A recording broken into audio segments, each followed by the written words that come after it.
Aí, beleza. Aqui e aqui. Qualquer coisa vocês me avisam aí, tá?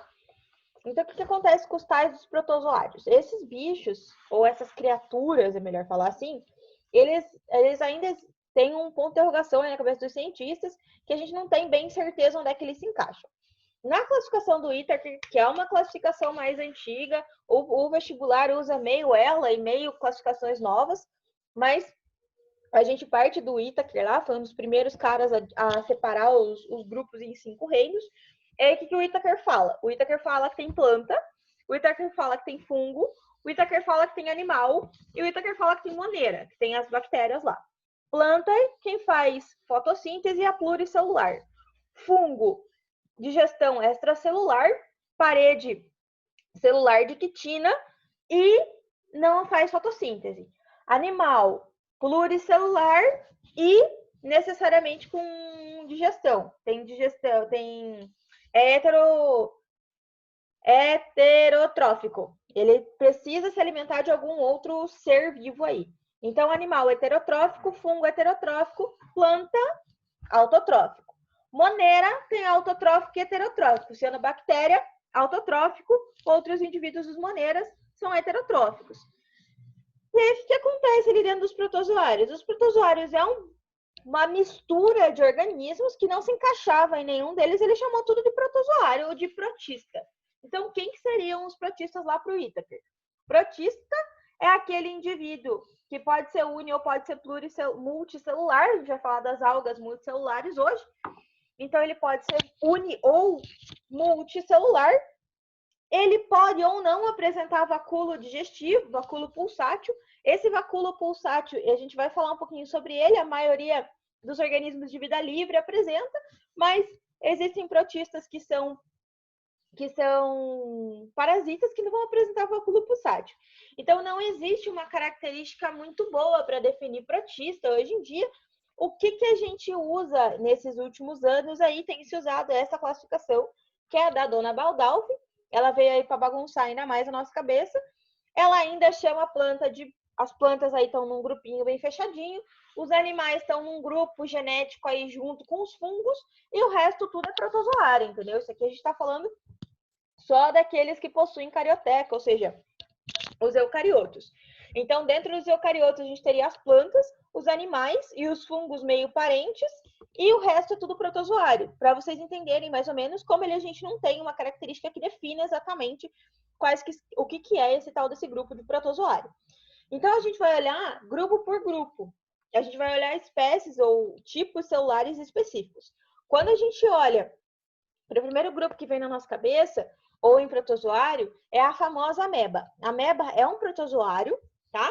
E a gente pode separar protozoário, que são os mais que têm vida livre, eles não vão conseguir fazer fotossíntese nunca, tá? E a gente tem aquelas que são as algas, e aí que vão fazer fotossíntese. Então, a gente divide esse grupo protista em protozoário e alga. Então, dentro aí dos protistas, a gente tem as amebas. O que é uma ameba? A ameba é uma coisa que não tem muita forma, já vou mostrar um videozinho aí para vocês. Tem estrutura, todos os protozoários possuem todas as estruturas internas. O que são estruturas internas? Aquelas organelas. Então, eles têm núcleo, eles têm retículo endoplasmático, eles têm complexo de Golgi, eles têm todas as estruturas citoplasmáticas. Eles podem ser grandes, inclusive, grande não.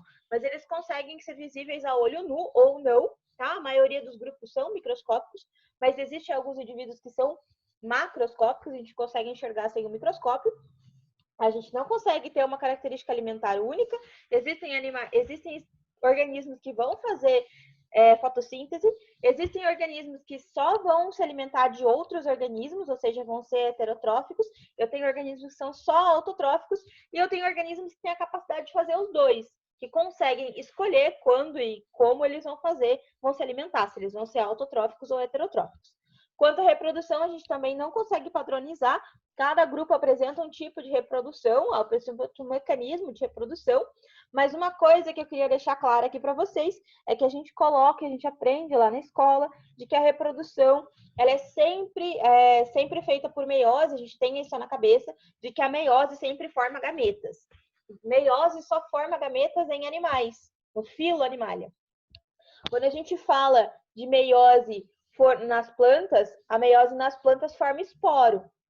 Como a meiose aqui nos protozoários, na maioria desses grupos, vai formar um zigoto. Então, eu tenho meiose zigótica, eu tenho meiose espórica e eu tenho meiose gamética. Isso foi questão do vestibular há uns anos atrás. A gente precisa tirar essa ideia da cabeça de que meiose só forma gameta, tá? Meiose forma gameta só em animais.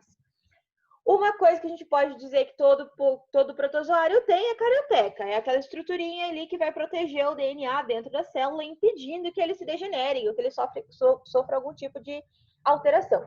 Essa presença de vacúolo pulsátil ou contrátil é só nos organismos de vida livre.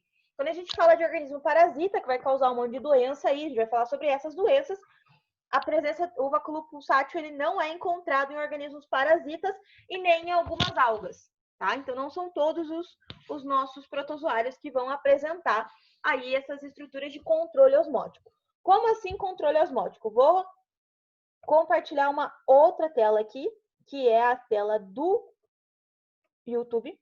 Tudo bom, Letícia? Não tinha falado com você ainda. Deixa eu compartilhar aqui a telinha.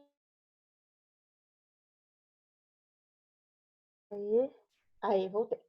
Então, aqui eu quero que vocês enxerguem a ameba. Esta é a ameba. O que define o grupo das amebas? É essa estrutura aqui, ou essas estruturas de locomoção que a gente chama de pseudópodes, que são falsos pés. Então, quando essa ameba vai se locomover, a locomoção dela é sempre induzida por alimento ou por alguma outra coisa, nesse sentido que ela vai pegar, que ela vai puxar. Então, o que acontece aqui dentro? Eu tenho estruturas internas a essa minha... Vocês estão enxergando ainda, né? Então, beleza. Existem estruturas internas a essa célula aí que vão empurrar o citoplasma para frente, e esse empurrar o citoplasma vai fazer com que ela se locomova. Esse empurrar o citoplasma sempre tem que ter um objetivo, e normalmente esse objetivo ele é gerado por um alimento. Ela não vai sair muito do lugar se ela não tiver alguma coisa que estimule, e o estímulo normalmente é comida, né? Então, olha lá. A ameba se mexe por pseudópode. Ela começa a empurrar as estruturas citoplasmáticas, tá vendo aqui dentro? Ela empurra as estruturas citoplasmáticas e é como se ela fosse acumulando as coisas num canto só e ela vai se locomovendo, vai puxando de um lado, empurrando para o outro, fazendo com que eu tenha projeções de citoplasma, projeções membranárias que vão fazer com que ela englobe ou que ela consiga se locomover. Susi, então, isso são os tais os pseudópodes das... Olha lá. Os pseudópodes das amebas. Nesse caso aqui, esse pseudópode está englobando uma bactéria, olha lá. Ou um paramécio, na verdade. Então, olha lá, eu tenho estruturas que vão sendo jogadas para frente, tá vendo? Essas estruturas internas que estão sendo jogadas para frente, elas vão empurrando a membrana plasmática até que as duas membranas se encostem. Isso aqui a gente chama de endocitose por pseudópode, ou seja, ela está trazendo para dentro da célula usando um pseudópode. Susi? Então, esse é o grupinho das amebas, é aqueles que possuem pseudópodes. Professora, precisa decorar todos os nomes desses grupos? Não. Quando a gente fala de protozoário, é importante mais a gente entender e já ter ouvido falar. É difícil apresentar ter uma questão que seja só de protozoário. A maioria das questões que cai de protozoário é a doença e não necessariamente as estruturas ou a taxonomia do grupo, mas sempre aparecem esses nomes: a ameba, o plasmodium, o paramécium, o pseudópode. Esses nomes eles aparecem mais aí no vestibular e nos concursos em geral, tá? No vestibular e Enem. E aí a gente olha para um outro grupinho que muito difícil da gente, esse aqui a gente não enxerga olho nu, só enxerga no microscópio, que é o ciliófora. O que é um ciliófora? Cilióforas são organismos dos protozoários que possuem como mecanismo de locomoção esses cílios. tá? Que são pequenos cabelinhos aí em volta da membrana plasmática que vão bater e quando eles batem, o bicho se locomove. Nos casos do cilióforo, o cilióforo mais comum aí e o que mais cai, esse nome sempre aparece, é o tal do paramécio. No paramécio, a gente consegue ver bonitão um vacúolo contrátil, vacúolo pulsátil. Por isso que é normal ele aparecer aí no vestibular e aparecer no Enem quando a gente vai falar de protozoário. Porque ele é bem característico, eu vou mostrar o videozinho aí do vacúolo pulsátil para vocês. Para que o paramécio serve? Ele é um filtrador microscópico, mas ele é muito sensível a variações ambientais. Então, quando existe alguma coisa no ambiente que altera esse ambiente, normalmente o paramécio morre. Então, ele é um bioindicador, ele é usado como indicador de qualidade ambiental. A presença de paramécio indica que aquela água ela é uma água limpa, ela é uma água que não tem poluentes químicos, principalmente, tá? Então, vamos lá. Deixa eu abrir aqui de novo para vocês o tal dos meus slides. Os slides não, o YouTube. Compartilhar. Aê. E aí, olha lá. Aqui a gente vai ver... Não, a ciclagem eu vou deixar por último. Olha lá o vacúolo pulsátil. Ele, nesse caso aqui, são 2 nessa espécie, nesse grupo. Então, esse grupo tem 2 vacúolos pulsáteis. E para que vai servir esse vacúolo? Assim como qualquer vacúolo, ele serve para osmorregulação, ou seja, controle da quantidade de água presente na célula. Então, se tem muita água dentro da célula, a célula manda essa água em excesso para dentro do vacúolo e o vacúolo expulsa essa água. Então, a ideia é mais ou menos o que o nosso rim faz. Quando tem excesso de água, ele elimina esse excesso de água, olha lá. Então, aqui, encheu de água, ele contrai. Tá vendo? Enche de água, ele contrai e manda a água para fora. Aqui em volta, vocês conseguem enxergar os cílios, estão vendo aqui? Então, esses cílios são responsáveis pela locomoção, eu já vou mostrar ali para vocês. Então, olha lá, ó, vacúolo contrátil, vacúolo contrátil. Quando esse paramécio enche de água, quando essa célula tem excesso de água dentro dela, o vacúolo pulsa mais.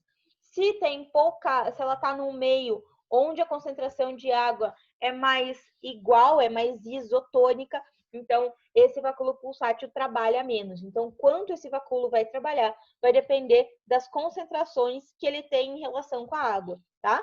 Então, aqui a gente tem citoesqueleto. Esse citoesqueleto faz a contração, são filamentos de actina e miosina, que vão fazer a contração desse vacúolo pulsátil e mandar essa água aí para fora, tá?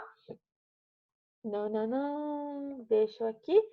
E aí, aqui é uma outra espécie de paramécio. Vocês vão ver que dá para enxergar um vacúolo pulsátil bem... Ué, aí. Peraí.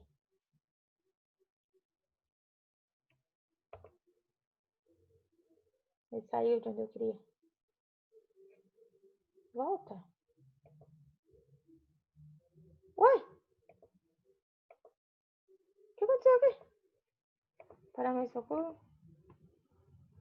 Uai! O que eu fiz?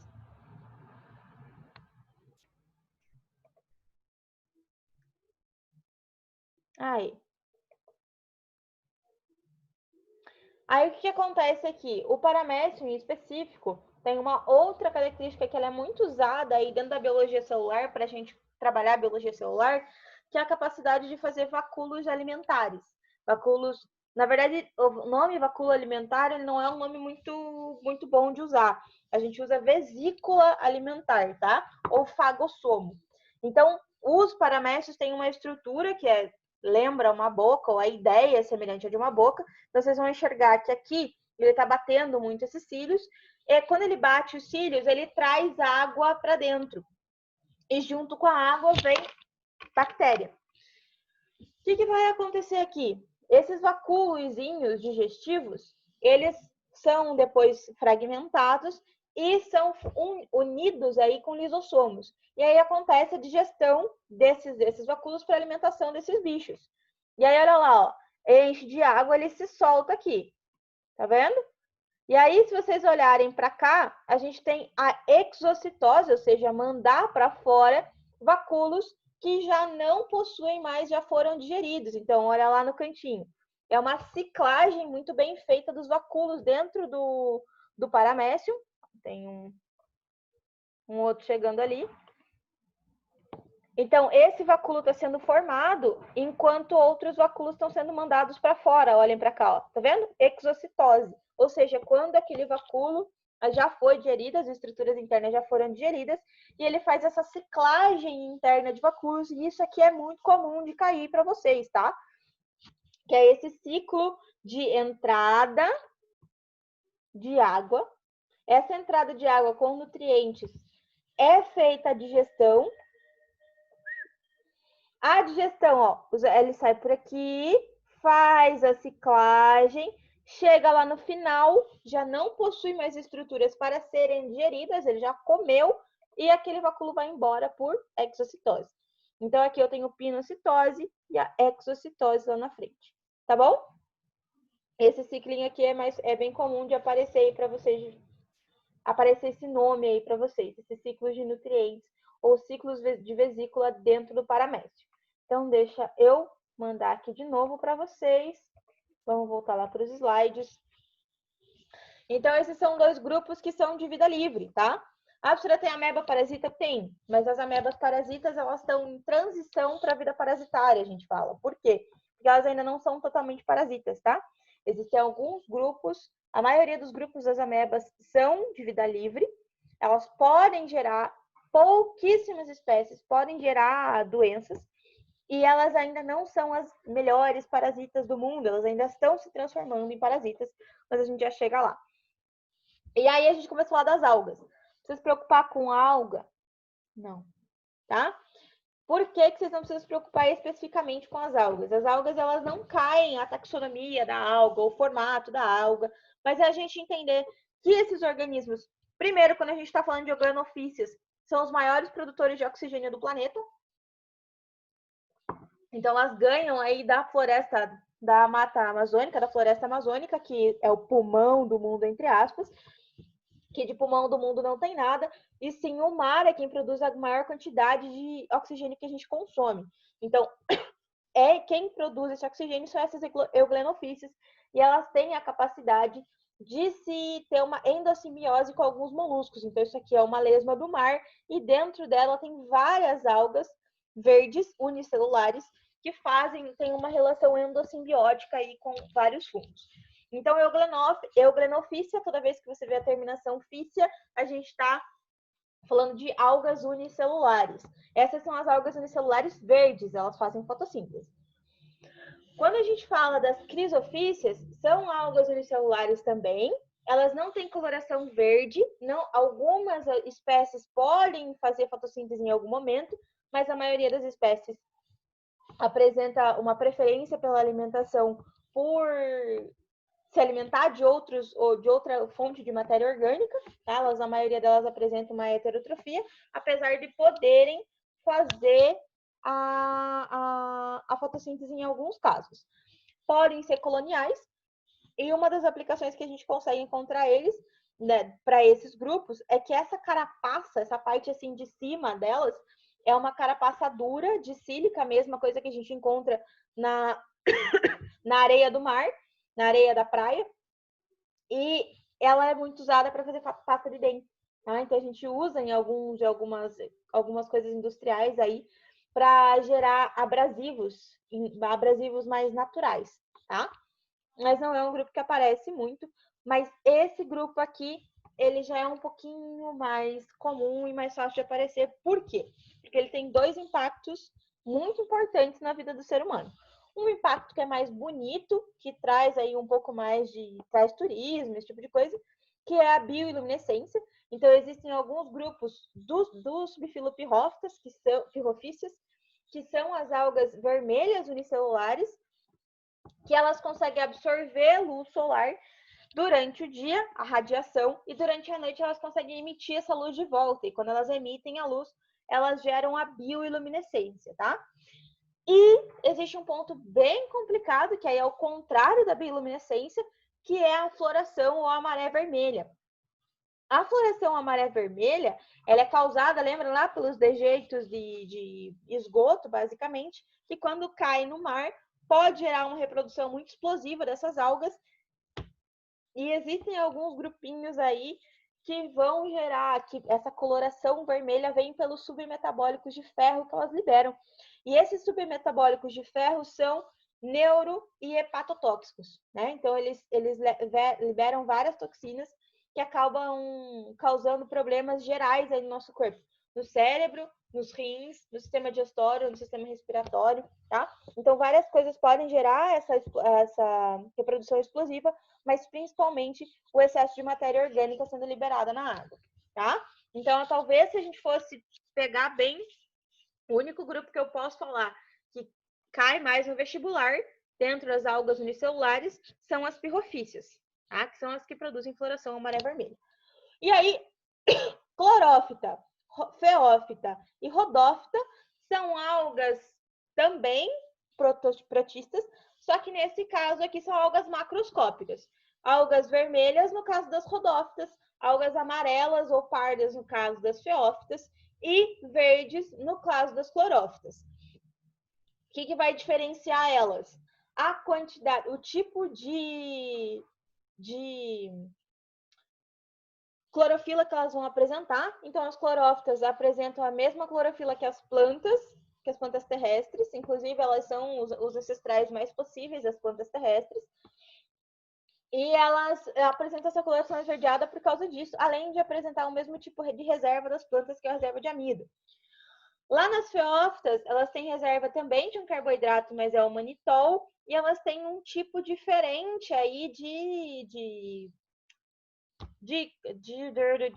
clorofila, que vai dar essa coloração mais amarelada aí para elas. Então, ao invés da clorofila B, elas têm clorofila C1 e C2, que dá essa coloração amarelada. E aí, quando a gente fala das algas vermelhas, as algas vermelhas vão apresentar clorofila A e clorofila D, que aí vai fazer com que elas tenham essa coloração mais avermelhada. E aí, o que elas apresentam como mecanismo de reserva é esse amido de florídea. Esse amido de florídea é uma homenagem aí do cientista para a mulher dele, e a gente usa muito as algas vermelhas também na indústria, mas na indústria alimentar. A gente usa bastante alga vermelha para produzir um géis. Qual que é o plural de gel?